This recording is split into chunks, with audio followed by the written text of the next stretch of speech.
is just an excerpt from chapter 47. He speaks about our divine origin, our hidden history. Just going to verse 3, it says his father and his family were second. Then came the word Ethiopia, which means the demarcation line of the dominion of Amexem, the first true and divine name of Africa, right? Something is hidden. The first true and divine name of Africa, Amexem, right? The dominion of Kush, northeast and southeast Africa, northwest and southwest was his father's dominion of Africa. In later years, many of their brethren from Asia and the Holy Lands joined them. The Moabites from the land of Moab, who received permission from the pharaohs of Egypt to settle and inhabit northwest Africa. They were the founders and are the true possessors of the present Moroccan Empire.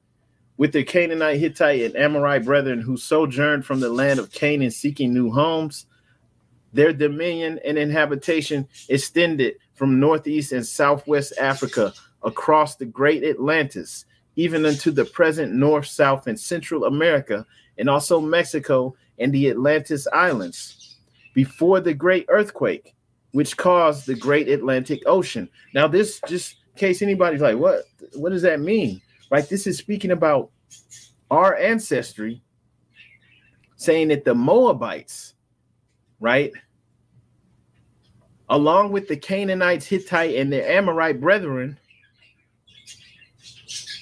extended their dominion from northeast and southwest Africa across the great Atlantis. The great Atlantis, the name for that became this thing that became the Atlantic Ocean, right? They were in this part of Africa, but also into North, South, and Central America, right? Mexico and the Atlantis Islands. And that they've been over here since before the great earthquake, which caused the Atlantic Ocean. So this is explaining the dominion, right?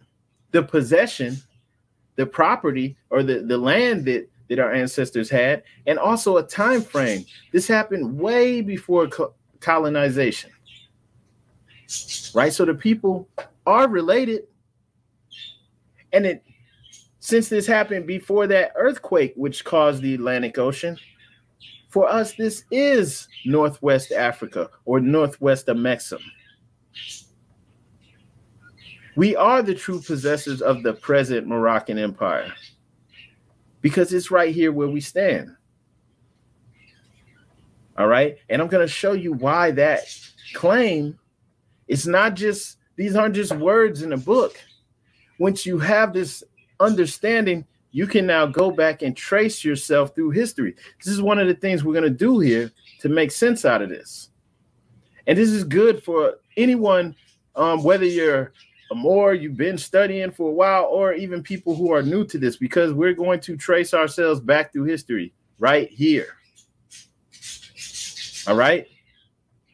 But I want you to hear this first so that as we trace ourselves back through history, you'll understand, okay, so this was what this man named Noble Drew Ali, this is what he brought to our people in the 1920s, right? You see this black and white photo, 1928. This is what, and I don't even know if he graduated high school, right? He probably didn't. I mean, I don't know because there's no records of it. So he probably didn't even go to high school. And yet, this is the information and the understanding that he's bringing to our people that, hey, you know, this is who our ancestors are. And that they've been over here, even in the Americas, since before the earthquake that caused the Atlantic Ocean. He's letting people know that the rivers are man-made. The Nile River was dredged and made by the ancient pharaohs of Egypt in order to trade with the surrounding kingdoms. Also, the Niger River was dredged by the great pharaoh of Egypt in those ancient days for trade, and it extended eastward from the river Nile, westward across the great Atlantic. It was used for trade and transportation, that extending westward across the great Atlantic. This may explain why within the Atlantic Ocean, right, you have the ocean streams, these underwater river currents. And so the sailors, they knew this. I mean, they still know it today, to get on that current, and it'll ride them to their destination faster. It'll get them to where they're going faster. So there's underwater river currents in the ocean. And so he's saying that this is man-made. And so this river was created. And when the earthquake happened, which caused the Great Atlantic, it just stretched across this gap, you know, that was filled in by the water. That became the Atlantic Ocean. It was still there. The river's still there. It's just underwater now. And it was used for trade and transportation. So trade was taking place not only within the huge continent of Africa, but also across the Atlantic with the Americas. And this is why you will have corn, right, being talked about in ancient Egypt.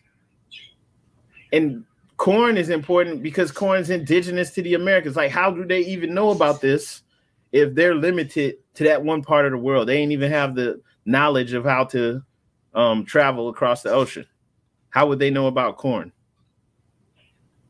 And so there's other crops and things too that they had in different parts of the world. And this is because the trade was taking place before the Europeans were able to participate in international trade. That's how come you had this cross-cultural thing going on. They also have the cocaine mummies, which you can do some research on your own.